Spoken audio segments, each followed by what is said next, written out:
60 number के प्रश्न में हम लोग आ चुके हैं। क्या कह रहा है 60 नंबर का प्रश्न, देखते हैं। कहता है निम्नलिखित कथनों में से कौन सा कथन पूर्ण संख्याओं के संबंध में असत्य है। असत्य मतलब गलत है। अच्छा देखो, सबसे पहले तो हम लोग पूर्ण संख्या जान लेते हैं। पता है ही पूर्ण संख्या क्या होता है, 0 से शुरू होता है। 0 1 2 3 4 इस तरह से डॉट डॉट डॉट करते चले जाएंगे, कहाँ तक जाएंगे नहीं पता, है ना। तो ये सारे पूर्ण संख्या हैं। अब ऑप्शन देखो, कहता है सबसे छोटी पूर्ण संख्या मौजूद है। बोलो इस पूर्ण संख्या में क्या सबसे छोटी पूर्ण संख्या मौजूद नहीं है ना। सबसे छोटी पूर्ण संख्या 0। अब कहता है सबसे छोटी पूर्ण संख्या 0 है। एकदम है, सबसे छोटी पूर्ण संख्या क्या है, 0 है। तो ये भी बात सही है। हमें क्या खोजना है, जो गलत है उसको खोजना है ना। किसे खोजना है, गलत को। कहता है क्रमिक क्रमिक पूर्ण संख्याओं के बीच का अंतर हमेशा 1 होता है। एकदम होता है।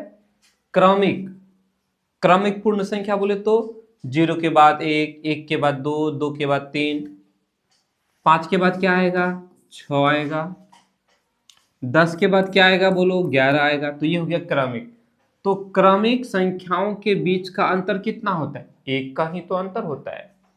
10 से कितना ज्यादा है 11, 1। 5 से कितना ज्यादा 11 है, 1, है ना।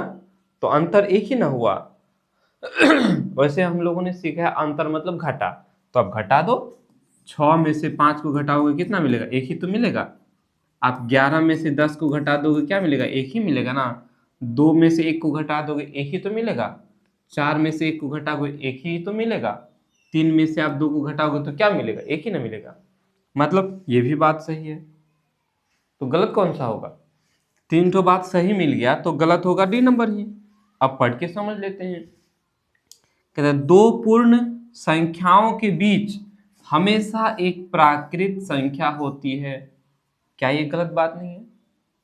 कहता है 2 पूर्ण संख्याओं के बीच में हमेशा ही प्राकृत संख्या होता है एक तो। क्या ये बात सही है, हाँ? बोलो, गलत बात है ना।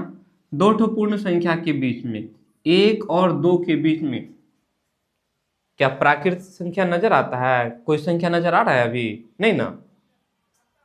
तो ये गलत बोल रहा है ना। तो ऑप्शन नंबर डी ही हमारा गलत है। ठीक है, हमेशा नहीं आता है। अगर हम बोलेंगे 1 और 3 के बीच में, 1 भी पूर्ण संख्या है, 2 भी, 3 भी पूर्ण संख्या है। हाँ, 1 और 3 के बीच में आता है। 1 और 3 के बीच में कौन सा पूर्ण प्राकृत संख्या आता है, 2। तो ठीक है, आ गया, लेकिन क्या हमेशा आएगा, नहीं ना आएगा। तो डी नंबर हमारा हो गया गलत। आया समझ में।